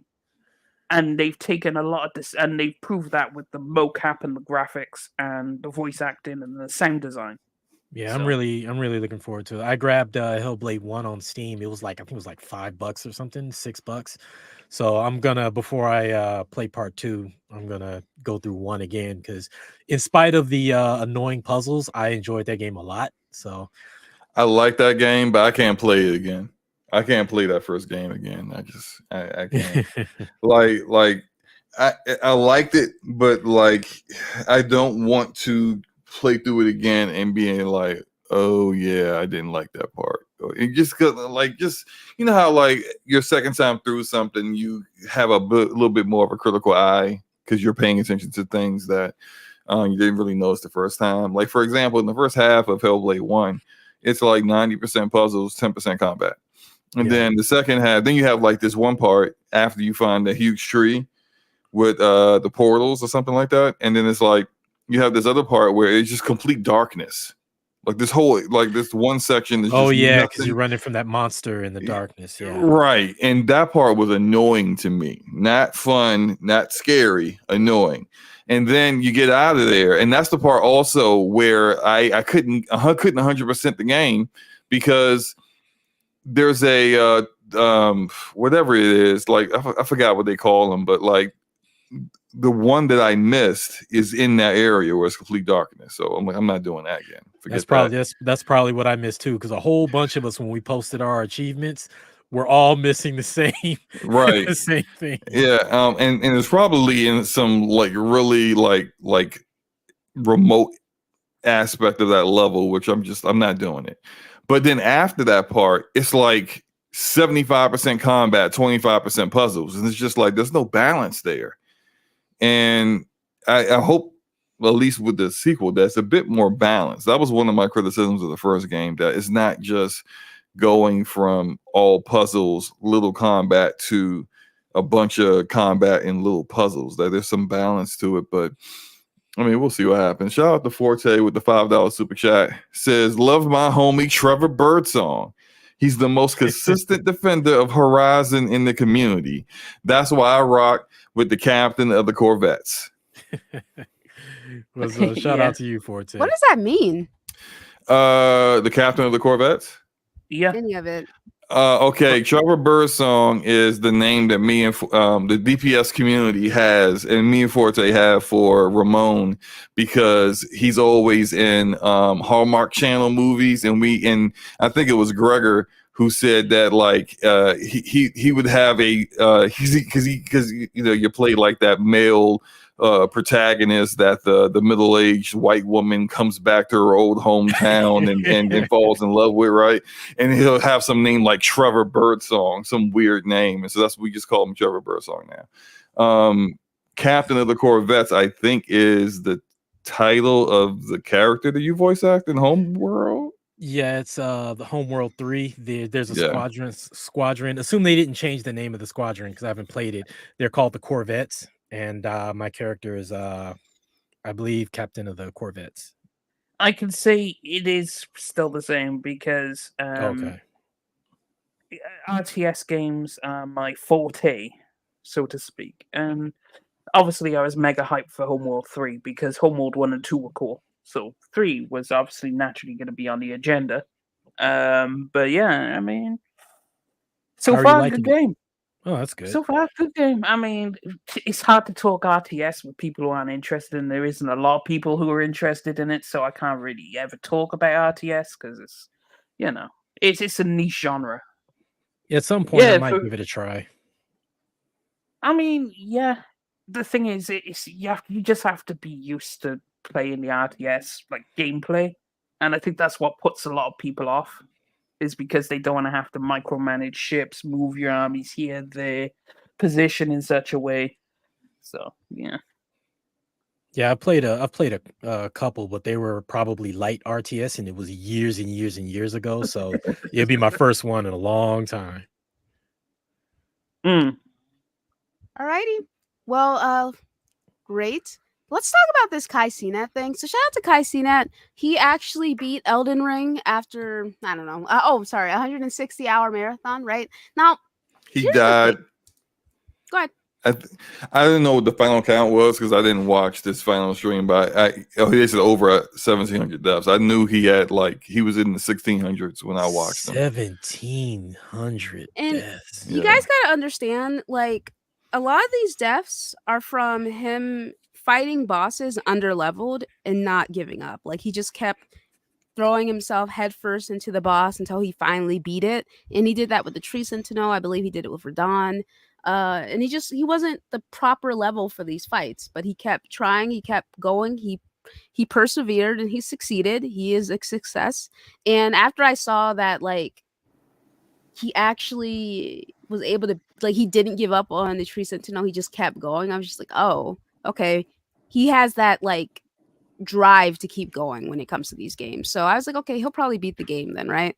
But yeah, somebody in my replies was like, he's not a real gamer, he died a bunch of times. I'm like, well, he plays games and he beat the game, so I don't That really makes know. him a real gamer. That makes him a gamer. Exactly. I don't know what you want. Exactly. Like, that's with their ridiculous. weird, like arbitrary rules of what makes people a real gamer. They're such weirdos, man. Also, I mean, if you died because it's not real, if you're doing that, like, everyone dies because you have to die in order to learn the patterns of a boss in any game. Like, you go into the fight and you're like, okay, let's see what you could do. MMO is a prime example. The entire 18 wipes. And then we're like, okay, let's go through what we know. And then you list the mechanics, when the mechanics happen, and the timing. And then you go again, you die, you go again, you die, until you finally learn. And then you win. Wow, shocker. We've been doing that since, what, the 90s and 80s? But, yeah, like, again, he fought these bosses by himself. No mimic tier. That's what Dwayne is saying in the chat. No mimic tier. No NPCs helping. No NPC nothing. help. No co-op. No co-op. And this is his first, like, Souls type game. His first FromSoft game. This dude is a fucking 2K player. Like, I think that he is absolutely a gamer, and I think that this should be commended. Like, I have nothing but respect for him beating this game. Now, here's the thing. IGN is full of cucks, all right? And let me explain why. So IGN, they thought they were being cute. They thought they were being cheeky. We know what you fucking are, right? But IGN posted Kai Cenat, the popular Twitch streamer who once incited a riot in New York with a giveaway event, has officially finished Elden Ring after more than 160-hour marathon that at one point included throwing his controller out the window. And I'm just like, so why are we including these negatives when this is positive news? You know what I'm saying? Like, you could have said Kai Cenat, the biggest streamer in the world. You could have said that. Kai Cenat, the biggest streamer in the world, one of the youngest streamers in the world, a young, successful black man. You could have said something like that, right? But no, it's just like, well, no. You know that last part wasn't going to be in there. Nope, absolutely not. No, you got to include the fact that he threw his controller out the window. You got to include, just like allude to these aspects of violence. We know what you're doing. You're not fucking slick, right? And you talk about how he incited that riot. Again, Kai Cenat, he's kind of an idiot, but it's just because he's young. You know what I'm saying? Like, he's young and he doesn't think certain things through. And that's okay. He has time to grow. He has room to grow. You know what I'm saying? But, like, that has nothing to do with his accomplishment. And the fact that she put and it was a she, and guess the ethnicity of this this woman. Sorry. I'm so surprised. Yeah. So, okay. Okay. Anyway, but yes, she decided to put this negative spin on it, illusions of violence. And for what? I just don't understand, like, what was the key purpose of it. Like, she didn't have to say this. The tweet stayed up, and then she ended up deleting it, which it's like, you're gonna delete it regardless. And also another thing, Kai Cenat is too damn fucking popular for you to be going around doing stuff like this. He's too damn popular for you to be doing shit like this. And even someone like me, here we go. Here is the fucking author of the article. All right, this chick right here. She had her fucking tweets protected because she fucking knew. Bitch, she fucking knew what was up. She knew what was gonna happen. So, you know, she was preemptive about it, at least. Or maybe she always just has her tweets locked because she says crazy shit. Having your tweets locked at 25,000K is kind of crazy, but I get it. You know what I'm saying? So shout out to him for his accomplishment. Oh, what? Yeah, Dwayne Prestige said that she privated her Twitter a couple hours after. Oh, okay. Yeah, because she got the backlash and she didn't want to deal with it because she got called out for something that is common in media, and not just in games media, in media in general, because they like to do this when it comes to Black people. I think it's a form of jealousy of people who have accomplished things that they haven't, or financially more successful than them, and there's a level of jealousy because they feel like, and even though they don't want to say it verbally, but they feel like status wise you're lesser than me and you shouldn't have things more than me. Kai Cenat is the most successful and popular video game streamer of all time. Like, I mean, the dude had 80K people watching him sleep during that marathon stream. Like, what? Yes, 80K. Freaking Ninja has never had that many people watching him at his height at one time. So just like, you put that into perspective. And the reason why I said all media do this is a deleted tweet from back in a couple years ago. Adam Schefter is probably the most well-known NFL analyst out there. He works for ESPN. This is what he said about a NFL quarterback, a Black man that died in a car accident. Dwayne Haskins, a standout at Ohio State before struggling to catch on with Washington and Pittsburgh in the NFL. Why do you got to bring up the fact that he struggled in performance on the NFL football field in announcing to people who didn't know that he died that morning? There were family members of his who did not know yet that he had passed away, and they found out through this. Of course, he deleted the tweet because people called him out for it. But this is the kind of stuff that happens all the time when it comes to Black athletes or Black people in entertainment when they're making a lot of money. And it's for those just who straight think that disrespect for no reason. And for people who think that we're just saying this just because, we've been growing up seeing it our whole life. Me and Slow-Mo are nearly the same age. We've been seeing this our entire lives. We're not making this shit up. Damn. I'm sorry. You should have known that was coming.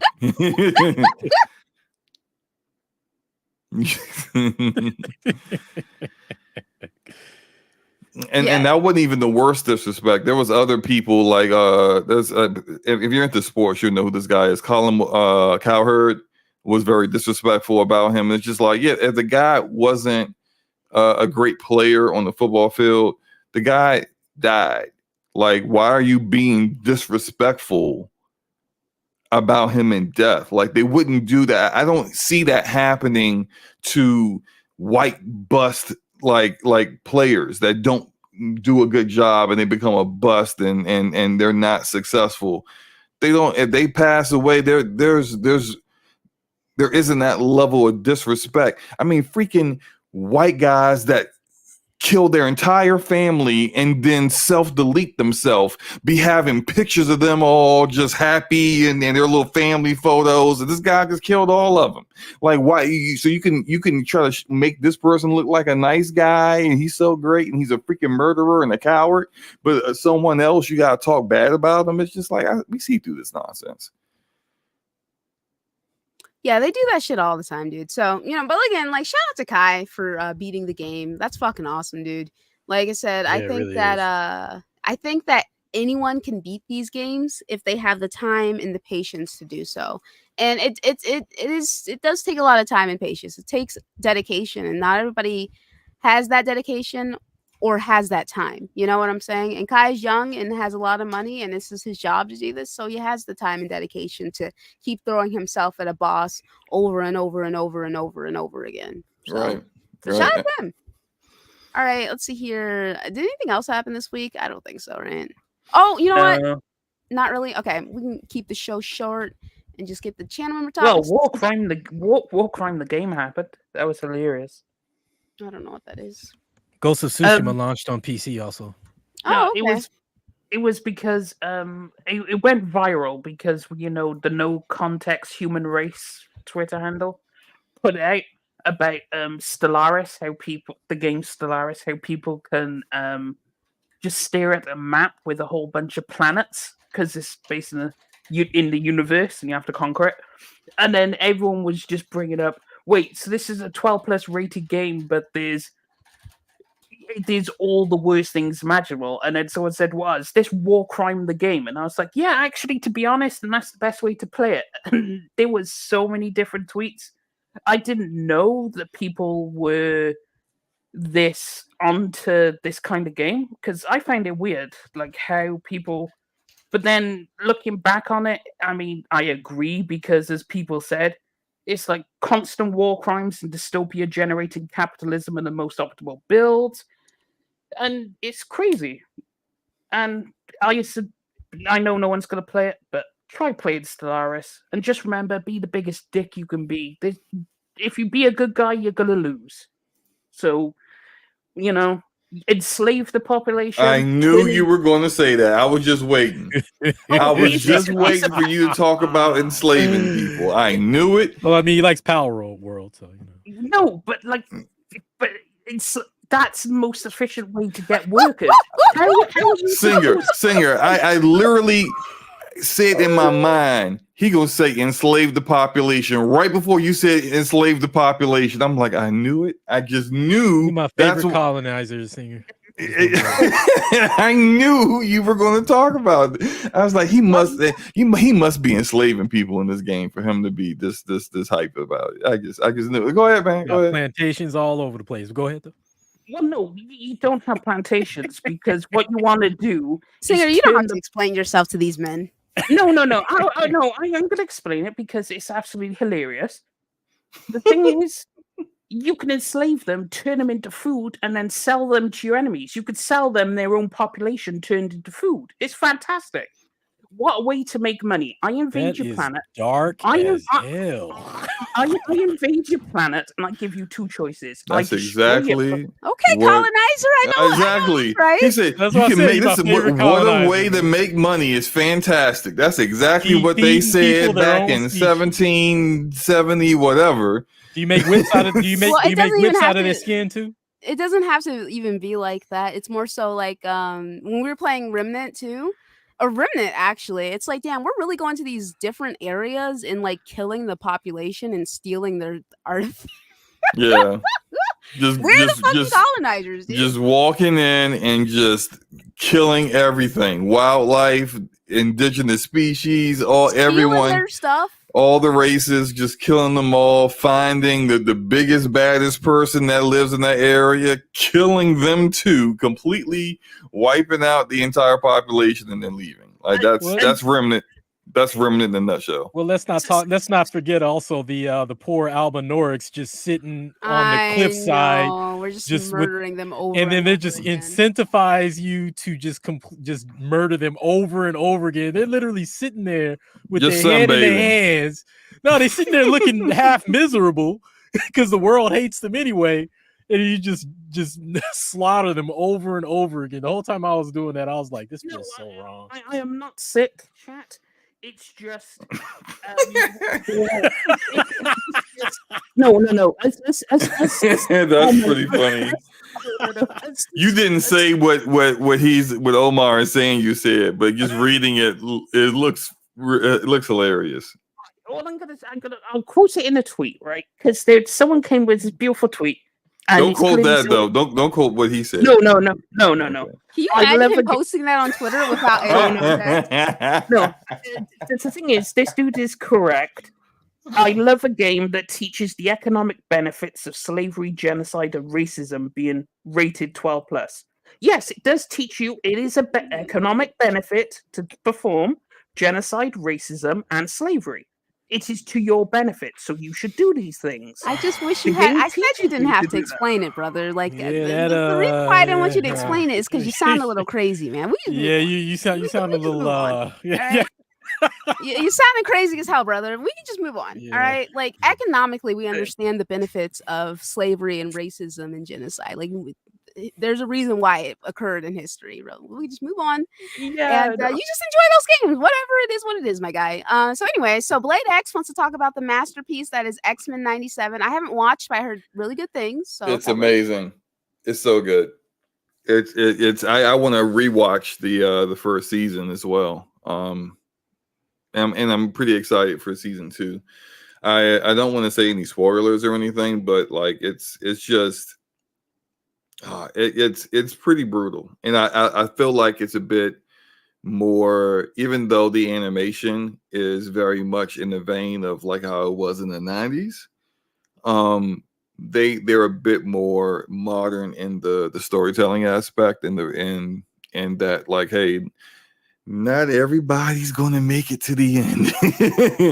It definitely will have you kind of shook, especially in the middle of the season, for sure. But very good, and probably the best thing Marvel has put out in years. And I just hope by the time they get to the third season, considering that the lead writer on it all is no longer involved, that it doesn't fall off a cliff. Alrighty. Let's see here. Miko asked if you could have any 2 studios co-develop a game, what studios would you pick? Would you have them create an entirely new IP or a new game in an existing franchise? Something that immediately comes to mind for me was Obsidian storytelling with Borderlands gunplay, like a super outer world. So for me, I would have From Software and Obsidian get together to create a game. From Software, world design and gameplay with Obsidian storytelling. To make a more straightforward story, I would say. So now that is a lethal combination. Imagine that game. yeah, Ooh. that would be fucking dope. Oh, yo, that's game of the generation right there. If that ever happened. Personally, I'd take Obsidian, and I would marry it with. To be honest, I'd probably put it with. CD Projekt Red. Okay.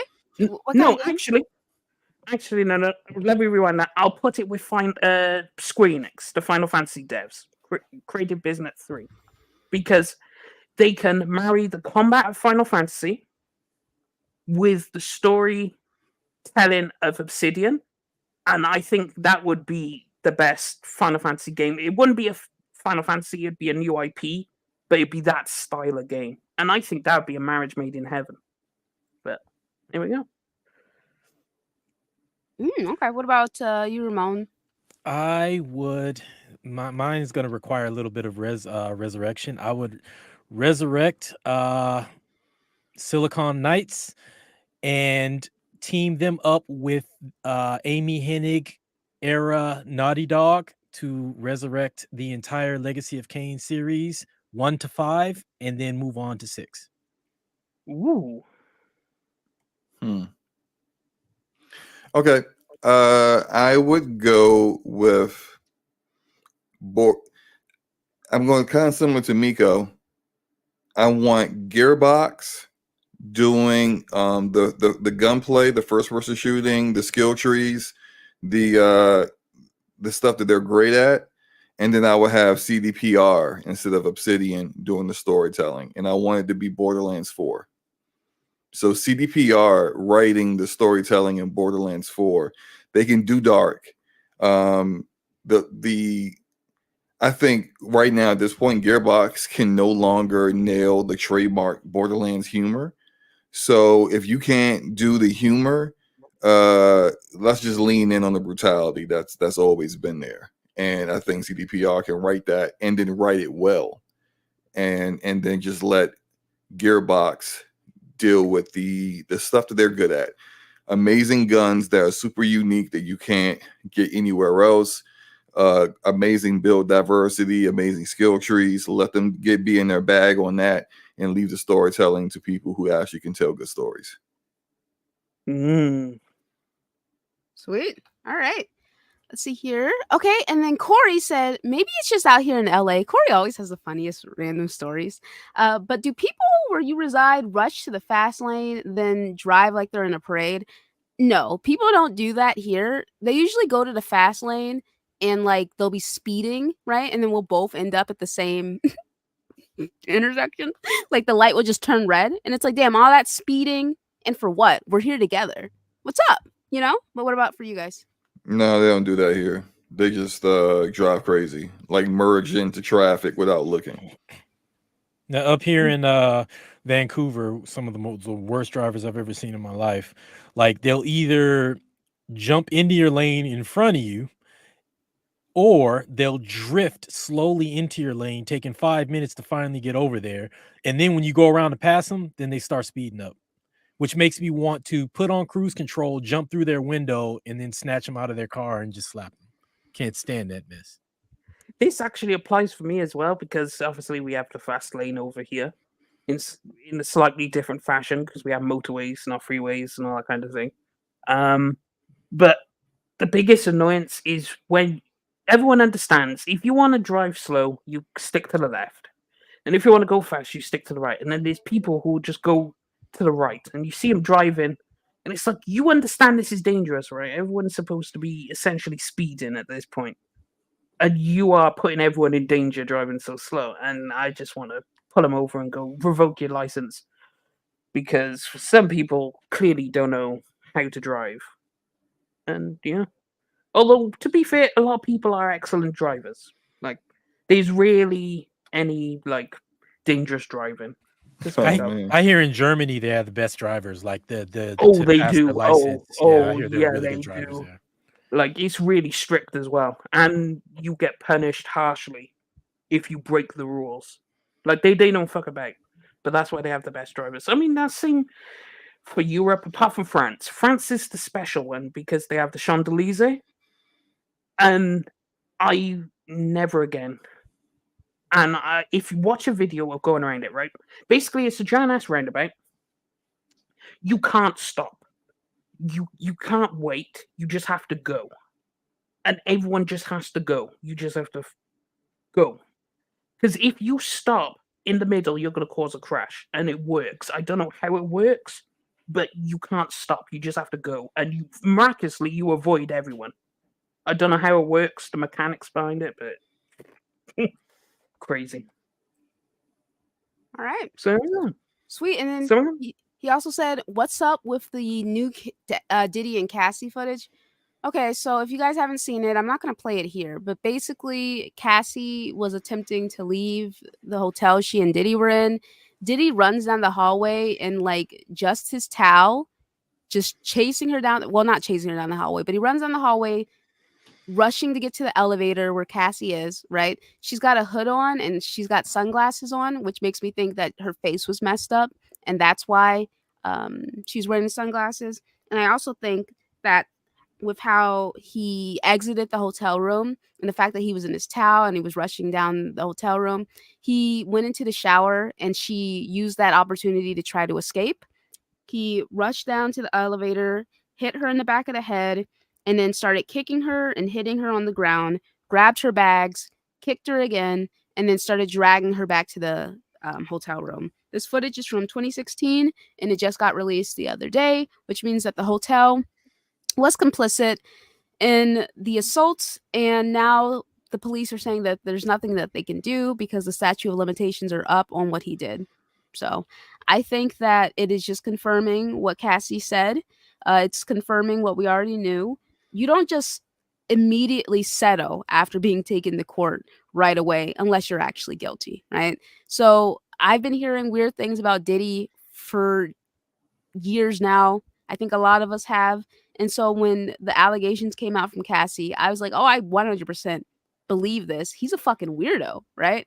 And it only got worse from there. Apparently, there were some people who did not believe her, who were saying that she was only in it for the money, all that stuff, right? But honestly speaking, I did it so this could. I think she did it so this could happen. Yes, the financial compensation is something, but it's like it opened the door to people truly seeing what kind of monster that Diddy is, and the Fed's going after him. You know what I'm saying? The little Yeah, they're gonna rating get that they him. did. Rightfully so. They're gonna Rightfully get so. him. He's his time is very short here. Oh yeah, Diddle Um, Daddy is done. Yeah, he that there's even more footage from that look. So like apparently she waited until he was either asleep or in the shower or something, and when she tried to make her escape from the hotel, he, as you said, ran down out of the hotel down the hallway in a towel. He hit her, threw her to the ground, kicked her twice, then dragged her back to hit the hotel room. Later on, she then tried to leave again, and she ran out and she went and used a hotel, like a hotel phone that was in the hallway. He then chased her out there again, threw her down, and then picked up vases and started hitting her with vases that were in the hallway. He caused a ton of damage. And because apparently he did a lot of damage in the hotel room as well. He paid off the hotel to not have this go public, like with $50,000. And somehow, well, apparently they believe that this got out because he had a copy. Why he would keep a copy of the tape? He had a copy of the video that in one of his homes that was raided. So that's how this got out.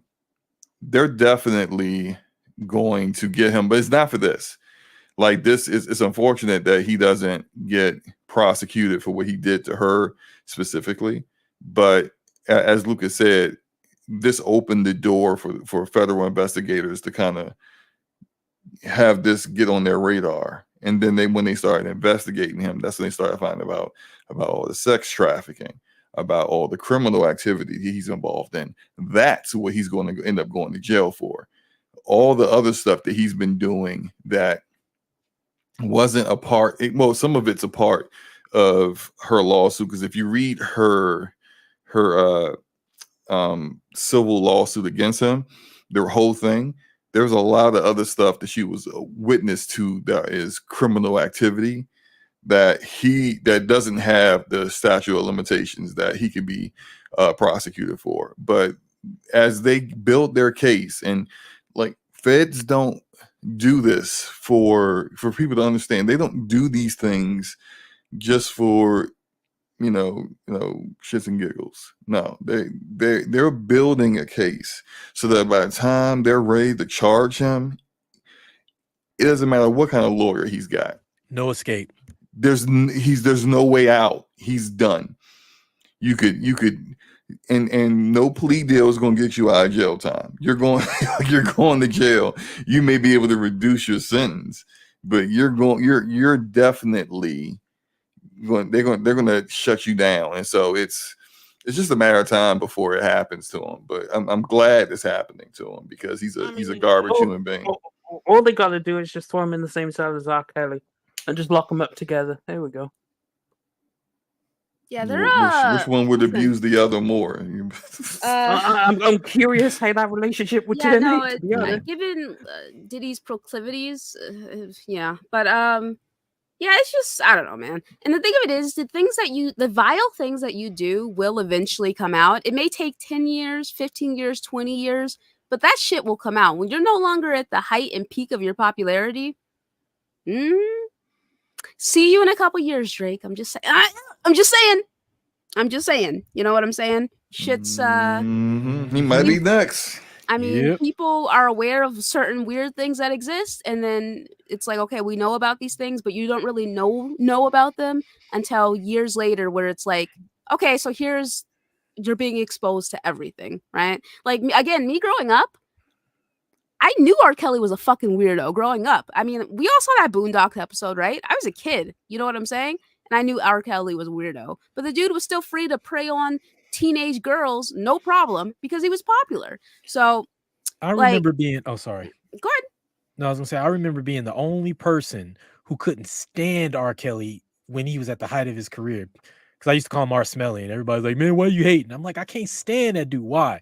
And it's like I could never explain why, but like, you know how like you just see somebody and you just get terrible, terrible vibes from like it was always R. Kelly, and it was always Diddle Daddy, and it was always what's the third? Oh, actually, well, OJ was more so my dad. Like I can't speak, but my dad, like his partner was one of the ones that was in the investigation for OJ. So I heard a whole lot of stuff about OJ before he went to court. But yeah, not The R. fact that Kelly. R. Kelly was hanging out at high schools every single day is just Man. Well, disgusting. look how old Aaliyah was when he married her. Like seriously. Yeah, and he went and got her a fake birth certificate so that he could do it. She was like 15, 16 years old, something like that. Her parents are complicit. Yeah, like how you could allow something like that, it just blows my mind. Yeah. It's just man, and like even and that's what way before Boondocks, made an episode about him, and Dave Chappelle made a song about him. Remember "Let Me Piss on You"? Let me piss on you. Yeah. Like I mean, all this stuff was before then. There was if you watch the R. Kelly documentary on him, there's I think it was 106 in Park. It used to be a BET TV show. And it may have been before that, but back when he was still managing Aaliyah when she was a minor, they were like sitting on the couch together doing the interview, and it was just like that's a couple. Like you can just like as an adult now, I look back at it and the body language, how they were sitting, how he was touching her leg, how that's a couple. And it's just like I don't even know how people could work in that industry. Like the interviewers is looking at it and they're just like, they're just keep trying to focus on her album that he wrote with songs like "Age Ain't Nothing But a Number." Just what are we doing? Like how? Okay. Thank you, Eric. He said it was Video Soul with Donnie Simpson, which I used to have a lot of respect for Donnie Simpson. Now after seeing that, nah, man. Like, are you serious right now?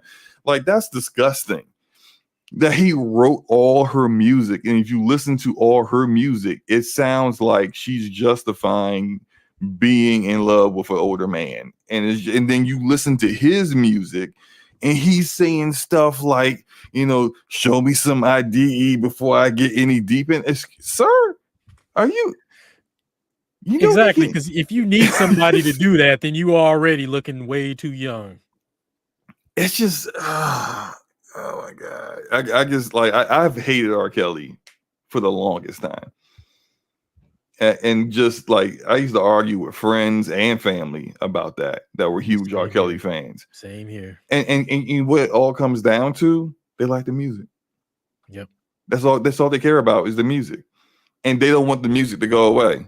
Because if he goes to jail for being a piece of garbage human being, R. Kelly ain't making no music. I mean, he wasn't making much music now anyway, but if he would have actually went to jail for the stuff he did back then, then, hey, no more I Believe I Can Fly. No more You Remind Me of My Jeep, everything else that he made.